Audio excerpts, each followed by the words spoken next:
Welcome to Talk Purpose and Truth with Eden and Kim, shifting you into higher consciousness, the show that elevates, uplifts, and encourages listeners to grow, heal, awaken, and evolve. Eden and Kim include bold topics, special interviews with inspiring guests, intuitive readings, channeled messages from beyond, including celebrities, hot topics to expand your awareness, and time for questions from the audience. Tune in for unprecedented truth, authenticity, on-purpose discussions, and magical moments. And so this curriculum really helps to undo the fear in your mind so that your natural state of peace can emerge, and it's already there. You know, it's the undoing of what never was so that what is true about you can emerge and shine as it is intended to. Okay, because a lot of times our fear is not real. It's not true. It's like sort of like a lie that we tell ourselves. It's kind of like this, like if I were to block my eyes from the light, the fear is like my hand that's blocking the light. The light is still there, but I become unaware of it. So when I am engaging fear, I like to put like fear over here and peace over here, or darkness over here and light over here. When I engage one, we learn in A Course in Miracles that you disengage from the other. Not meaning that God leaves you or anything. It just means that it's almost like we have doors in our mind and only one door can be open at a time. So when we start listening to this part of our mind that is in fear, A Course in Miracles calls it the ego. When we listen to that, we disengage from our higher God intelligence, and then we start feeling vulnerable and frail and powerless and scared. So that's why those feelings of fear come from disengaging from what is real and true about us, and starting to engage in what is not so, and then we get scared. Wow. What about you? How did you get started in this and becoming all the things you do? Gosh, what I say, trauma like everybody else, right? You go through a tough time in your life, and then I guess you get on your knees in prayer. That's what I did. And I always believed in God, but you really start reaching deeply when you need that help. And so I said, God, I don't know what to do. I don't know what to think, but my life is a mess. I was coming out of a 16-year marriage. I had 2 little kids. At the same time, my CFO position, the whole office was shutting down. It all happened in the same month. And so it was just so much to bear. It's like you're spinning all those plates and then they all come crashing down at the same time. So you start reaching for something that helps. And I was met right away with helpful people, helpful curriculum. It's like God is just right there ready to go anytime we're really seeking answers. And so then all of a sudden I actually met my friend Terry, who's now my husband of 20 years. We just celebrated 20 years last month. And he actually introduced me to A Course in Miracles. And at first, he would just have all these lovely words to say. And whenever I needed a little boost or inspiration, he would just whip out this beautiful sentence. And I thought, how do you know how to pray like that? And he said, oh, it's just this book I'm reading. It's called A Course in Miracles. And I thought, I need a copy of that book. And once we started reading that together, we banked thousands of hours of just talking about it, praying about it, thinking about it. And it just heals your mind from the inside out. And so here today, I'm a spiritual lecturer on A Course in Miracles. And it always tickles me when people say, how do you know how to pray like that? Because I asked that same question of him. We kind of light each other's torch along the way. And pretty soon instead of the student, you're in the teacher role, but we're always students, right? Always. Yes. Right. And that A Course in Miracles has helped me immensely. And I have not read the entire thing, which I need to, but I read the whole teacher's edition, and then I've read lots and lots of different pages throughout the years. And I feel it's shifted how I speak. It's shifted how I handle things as well, for sure.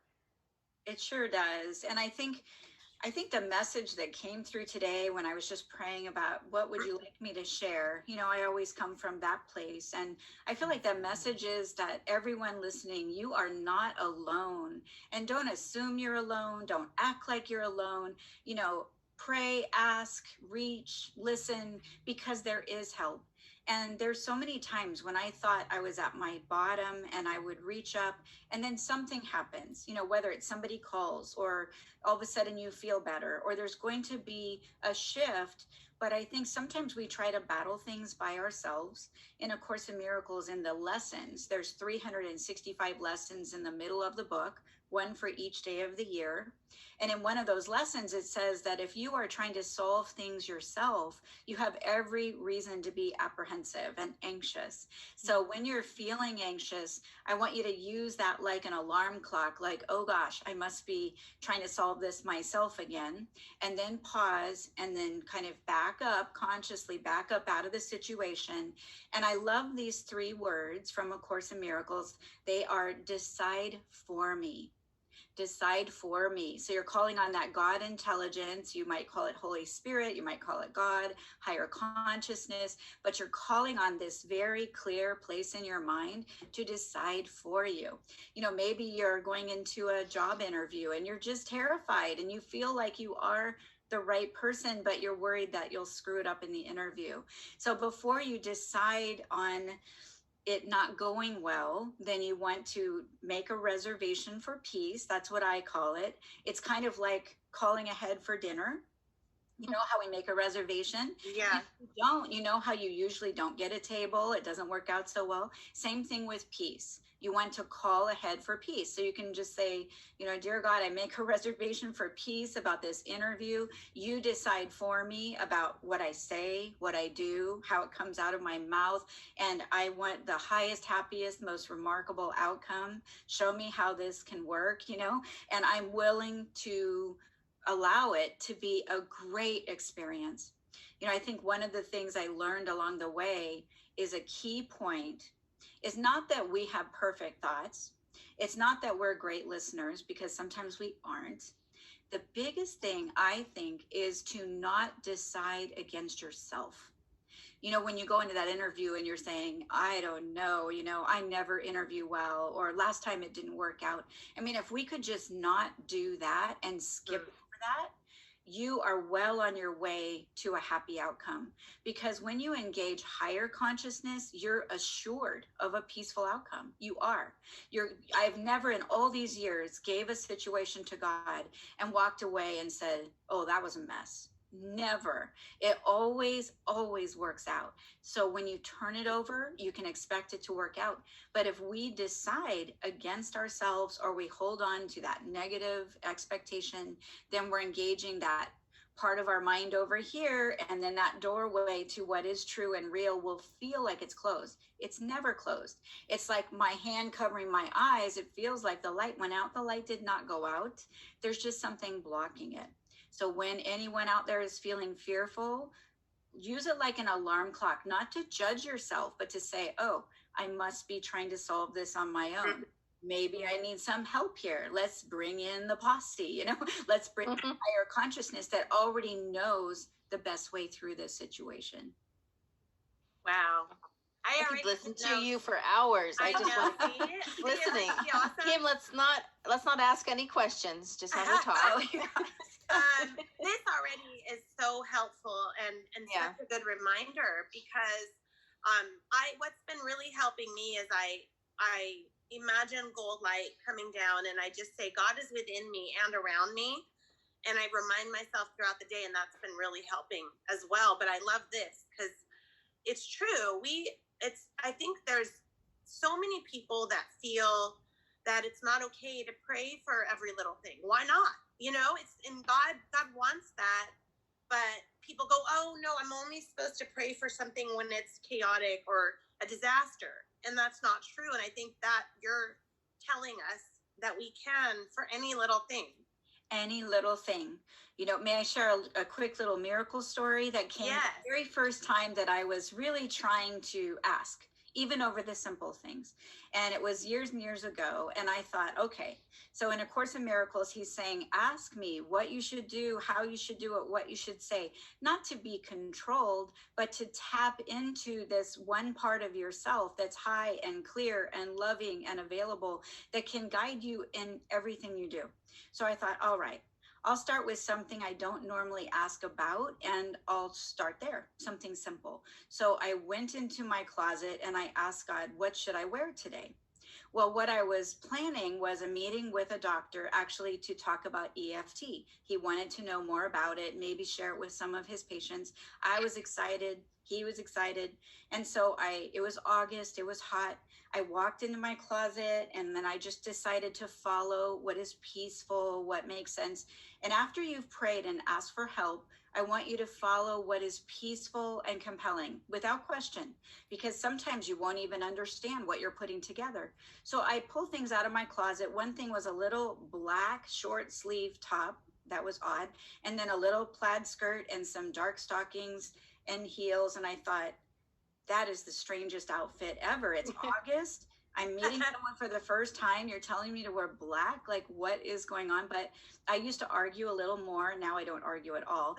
But I thought, what is going on here? So I went, I got ready, I sat down and was doing some things at my desk before I was ready to leave. And my phone rings. It's the doctor. He said, I can't quite make it there today because my water heater just flooded my office. So I'm not going to be able to come. And then I hang up the phone and, I'm new to all this at this point. And so I'm like, bah, bah, bah. I'm like, God, you could have told me he's going to cancel. I would just talk out loud to God. So I used to have back talk. I kind of was a teenager in my spirituality. So I sat there and then all of a sudden my phone rang again. This time it was my aunt and she was crying. And I said, what's going on? And she said, well, I just came back into town and I found out my best friend passed away. And she said, will you pray with me? Because I can't go to her funeral. She said, it's up in Hollywood and I don't have transportation and I'm not planning on going, but I just feel so sad. And will you just pray with me? What do you think I was wearing? I was wearing the black for what? Funeral. And I looked down and I said, when's that funeral? And it was about 40 minutes away from us. And right then it was like 12:30. We pulled in at 1:20. I swept her up. I got her to her best friend's funeral. I stood in the back and I just wept because I thought, wow, I gave, weeping again. It's like you give something so simple to God and he uses it in such a profound way. Because if I had to get ready and all that, I don't know that we would have made it. And it's like I had to be ready to launch like right there so we could park and get there. And it started like right as we walked up. And she got to be in the front row and do what she did. But do you see that even the simplest things can be used for that divine purpose? And we are always blessed by it, right? So that's kind of what it looks like among hundreds of other experiences like that. And so I share those all the time. Yeah. So we have to trust. I keep getting so many goosebumps. That's a good sign. So what about if someone has intense fear left over from childhood that gets triggered? How do we keep that from affecting us in our adult life? I think the first step is to remind yourself every day, 100 times if you need to, that you are not your past and you are not alone, and that your past does not define you. We think the story of us is the story, but it couldn't be further from the truth. But it's almost like we have a little cart behind us and we bring it with us, So lay down the cart, even visually, lay down the cart, even 5 minutes. 5 minutes will break you from the habit of bringing it with you, and just go straight to God and bring whatever's hurting you. God, this life of mine has been haunting me my whole life and I can't seem to break out of it. Will you please show me how I can find my freedom through it? And you will be answered. One of the things I asked God was, will you teach me unconditional love? I knew how to love. I knew people that loved each other, but love just seemed conditional. It's like if you didn't say what somebody wanted or you didn't do what somebody wanted, it felt like there was withdrawal of love. And I wanted to know, what is this unconditional love thing, and in terms of couples and all that. So I said, God, would you teach me? And at the time, I was not in my current relationship and I know all about unconditional love. Now, I don't question it. It's not even a thought that I don't know what it is. And now I know it. I can teach it. I can share it. I experience it. Like, if you ask, you will be answered. Again, as we talked about at the beginning, one of the biggest things is to not decide against yourself or anyone else. If you decide against someone else, it's the same thing, because we are actually one. And so that our ego is that fearful part of the mind. It's always trying to get you to judge another person, because that will secure that you're over here instead of over here and you're listening. I call this side your teacher of pain and this side your teacher of peace. And it almost feels like angel devil, that kind of thing. But you have two teachers talking to you all the time. One is our teacher, Christ, consciousness, the teacher of peace. One is the teacher of pain, the ego, the one we created. That one is loud, it's obnoxious, it's relentless, it will not stop talking. And so we listen and we forgive ourselves. But these are the things through the course, you learn how to sort these things out and realize when you are listening to something that is not going to serve anyone ever. And you can redirect and not do it yourself, but redirect to the teacher that is within you that has the answers. Right. Wow. Okay. Profound. So one of your lectures that is called Diffusing the Table Legs of Fear. Another one is called Undoing the Fear. Can you talk about these and how do we do this? Sure. So when you're looking at fear or a problem, whatever it is, I like to look at it almost like it's a tabletop. The tabletop is the problem, and the table legs are those aspects that are holding the problem in place. Let's say you feel you have a terrible relationship with someone and you really want it to heal. So let's say that tabletop is the terrible relationship and you have this great fear around it, like falling down, So the table legs each represent different aspects of the problem. Really, they are beliefs that we carry that are holding that tabletop in place. So what happens is, in a painful relationship, one of the table legs might be, well, this person is always this way. You have a belief, this person is always this way. They're just difficult. They're disrespectful and they don't listen. So maybe that's a table leg. Maybe there's another table leg that says that I screwed up. I shouldn't have done this, and now I'm experiencing that. So maybe there's a table leg that says I'm the problem. Maybe there's another table leg that's feeding into the conflict that says we just never have any time alone. It's about time. And so we're never able to heal anything. And you could have 100 table legs, but the way I like to approach it is to think to yourself or pull out a little tablet and just write down, why do I think I have this problem? What are my reasons? And list them out. And, I've had people list out like 4 pages, line by line by line, of why I think I have this problem.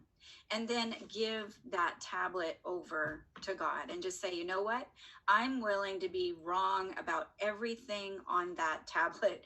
And it doesn't mean wrong like you don't know what you're doing. It means that there's an answer I don't understand. I'm willing to know that my judgment about these things, there's more than my judgment that's available here. And so just kind of thinking that you may not know the whole story, and we're inviting the whole story. So be aware of where you are judging, forgive yourself, turn it over, ask yourself, why do I think I have this? And very honestly, just give it to God and say, I am so willing to be wrong about this. That's the turning point. In chapter 30 of A Course in Miracles, it says the turning point is when you're willing to be wrong about all these reasons and judgments that you've been holding that problem together with. So again, when you make your list, it's not about you healing yourself. And I want to make that really clear, because you would be putting a burden on yourself that is not useful, and it will make you feel burdened. So when you make your list, it's just an exercise in awareness. If I am holding hot coals in my hand, and if somehow I don't know that, but my hands are burning, if I look down and I see that I'm holding hot coals, it would be easy to let them go, right? So it's kind of like looking at those areas where you learn they're very likely to be part of the problem, and you can just throw those off real quickly and just say, I am so willing to see every one of these things differently. I'm willing to see this person differently. I'm willing to see this relationship differently. In A Course in Miracles on page 362, it's called The Healed Relationship. And it says you can actually dedicate a relationship to be made holy. And all that means is just that it can be made of love, and you can get all the muck out of it. Like you can turn a relationship over and ask God to heal it.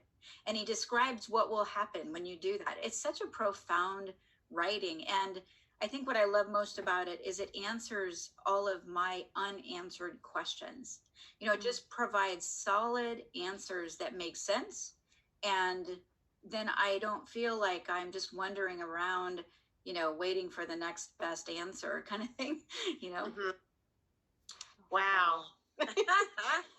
We're blown away. I know. I think that I wrote that down. I think that will help so many people. Yes. Okay, I have a good one. Why do bad things happen to good people, or why do we go through challenging or tumultuous experiences? All right. Well, you're asking a very deep question, so I'm going to give you a deep answer. All right. Yes, good. We have deep We want it. listeners. So, and this is never to dismiss the pain or the discomfort that someone is going through. All right. So I am going to use myself as an example so that other people won't feel like they're offended by anything I might say. So as myself, I was molested at 3 years old. And you might go, well, why is a 3-year-old being molested? But one of the things that I've learned is that we have a consciousness, and part of what's happening in this world is the thoughts in our mind are being healed by the Holy Spirit, by God, right? So we have this opportunity here in the world to have certain thoughts healed. Now, certainly I didn't come into this world and think, oh, I hope I'll get molested. That's not what's happening. But it could very well be, and I can't say exactly what it looks like, but I accept that I probably did come into this world maybe with thoughts that said people aren't safe, people are mean, people do wrong things or dark things or evil things. Whatever I came in with in my mind that was kind of clouding my clarity, I will actually have experiences that then mirror my consciousness. So I know you think, oh, a 3-year-old, how could they know any of that? Well, I'll tell you that having 2 sons of my own that were very different, and you, Kim, also, like, they can't be more different, right? They come in with a consciousness. And so it just means that maybe we're carrying some thoughts that still need healing. And it doesn't mean we intend that or mean that. So when bad things happen to good people, I think at some level in the mind, there was an acceptance of an idea that suffering is possible or pain is possible, or that people are hurtful or mean or attacking. And so it's not about blame ever, ever, ever. But once we acknowledge that we are the dreamer of our dream, that's what A Course in Miracles calls it, that we are the dreamer of our dream.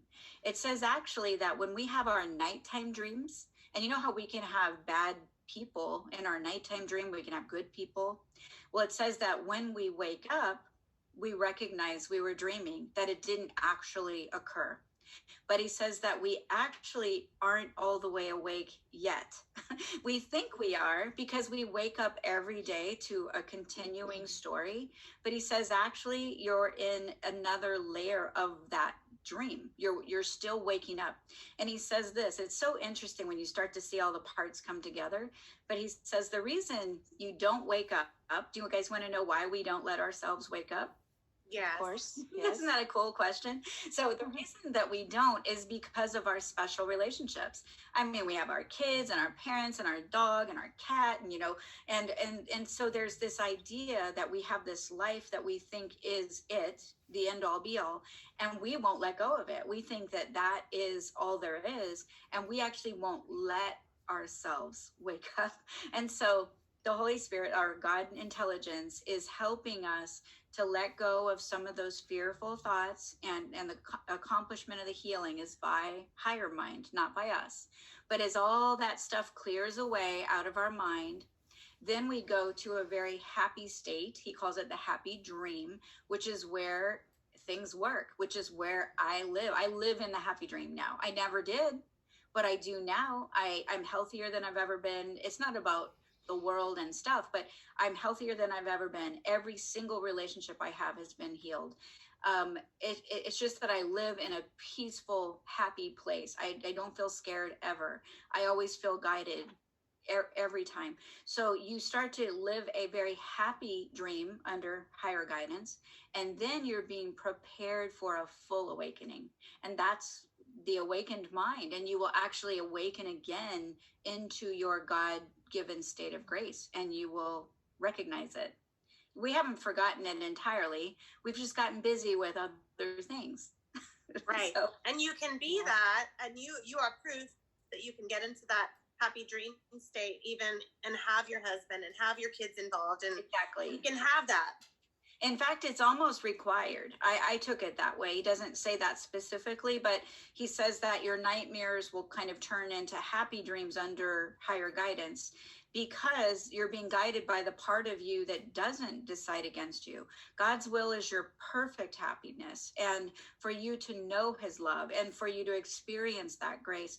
And we're the ones that kind of ducked into a tunnel in our mind, and then we thought the lights went out, but the lights have never gone out. And so we're kind of backing out of that tunnel in our mind under a perfect guide. And so this is an awakening process, and it's okay. I just accept I'm a figure in your dream, your figure's in my dream, and everyone is mirroring to each other what their belief system is. So to some level, even me being here today, I must represent something. Like if you have an interest in what this material is, or how to wake up, or what's in the way, well, I can help you with that. And then to the degree that I am here to, learn what you two are talking about, and, we will show up on each other's path, because we are figures being brought into each other's dream, and it will be a perfect alignment where we meet right in the middle. Mm-hmm. It's also for a negative situation as well. When people expect, if somebody has a belief that they're not safe, they are likely to maybe meet someone that proves to them that they're not safe. So you get to be right about your belief. So those are the things we learn to be careful about. We don't want to be right about our negative beliefs. Mm-hmm. Yeah. Are the negative beliefs, I know that's ego, and then does free will tie in there? It's all free will. And I'm so glad you asked that, because everything is about the power of choice. And everything I'm talking about here, you can do it from your couch. So it's not about getting out there and slugging it out and trying to do so much or climb the mountain. You can do it from your couch. It's all healing of the mind, but it's all based on choice. Let's say I get a phone call that a loved one of mine, maybe they're 500 miles away. Maybe I just heard they got in an accident and now they're on the way to the hospital. And I am very tempted to be terrified, just so worried about the whole thing. So right from my couch, there's a decision to be made out of my free will as the dreamer of my dream. I can validate that situation and jump off, I call it, onto the fear train. It's almost like there's two trains in your mind, and they both leave the station at the same time, and you have to decide which train you're going to get on. Those are my words, not A Course in Miracles. But so the fear train, your ego's like, jump on my train, let's go, and so you're getting ready to jump on the fear train, but that will lead nowhere. You're learning that the fear train will not bring you what you want. It will not bring the healing. In fact, it's likely to make matters worse. So before you jump on the fear train, you want to pause and consider stepping onto the peace train, remembering that it has a conductor. You don't have to run the train yourself, but that's where free will comes in, is we are always deciding, am I going to validate this situation because it's actually the external picture of my thoughts and beliefs? Am I going to validate it and send it out again? Or am I going to be willing to see it differently? Am I going to be willing to welcome an entirely different outcome and experience? Am I willing to welcome a higher part of my mind that can see our way through this? And it's not easy, is it? When you're faced with that problem, you're almost running to the fear train, and you have to catch yourself. And this is where that practice, that spiritual practice comes in. But if you know that you're not alone, you know that there is an answer, you know there is a comforting, calming, reassuring place to go, you will not want to go anywhere else, right? So these are the things that you practice through free will. Will I join with the ego and be an ego's ally? Or will I join with the real true part of my mind, my God intelligence, and be an ally of God? And we are always at choice. And the teacher that we engage with, the teacher of peace or the teacher of pain, as I call it, the teacher you engage with is going to actually determine the outcome you will have. So free will is all along the way. For more information on Eden, go to edensustin.com. For more information on Kim, go to kimlifecoach.com. Make sure to follow them on Instagram, Twitter, and Facebook at Talk Purpose and Truth Podcast. If you loved this episode, you'll love every episode. So be sure to subscribe so you don't miss anything. Thank you for listening.